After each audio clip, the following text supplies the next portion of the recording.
So it was all really happening. Yes, there was a great deal of work done by feminists.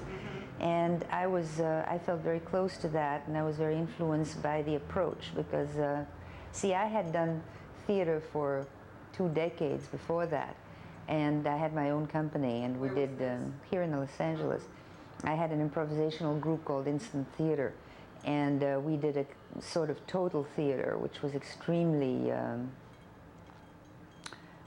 influential in a sort of an underground way. And then when I began to do performance, I immediately sort of fell into the personal as political, which was the feminist stance at the time in performance art, and began to do very autobiographical works. And it's only later, in the beginning of the 80s, around 81, that my work veered and became extremely issue-oriented, with the personal coming in always, because I always bring that in, but not as a primary focus. The work that I do is so text-oriented because it's about issues, and it's about the things that I think are extremely important in the world today, at least in my view. And my hope is that I will, influence people. Actually, I really want to kind of back them against the wall and make them right, and make them see what's going on, basically. What are your issues? Well, most of them are ecological. Would you have private life? Well, it depends what you call a private life. I'm very private. I don't let people in easily. But when I'm inside that private life, what do? Exactly the same thing I do in my other life. I work. So I really don't have a private life. I have my problems with my performing as much as I probably would still be doing it for years if I didn't have this problem, because I have a really good body otherwise. But my knees are giving me so much pain. So that's that.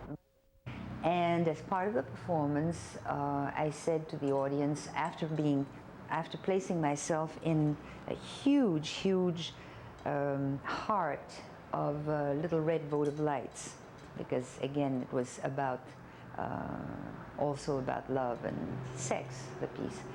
And so I was in this big heart, and I told the audience that I wanted to do a ritual about letting things die in order for new things to grow.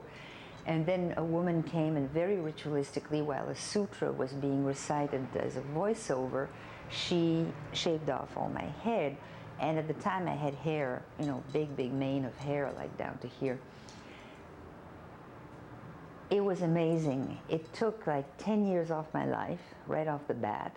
It made me feel great. It made me like feel a connection to the cosmos. And it felt so good. And I even thought that it made me look better. I liked my look like that. That instead of letting it grow back, as I had intended to do, I just left it.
big wig falls, and there's the egg.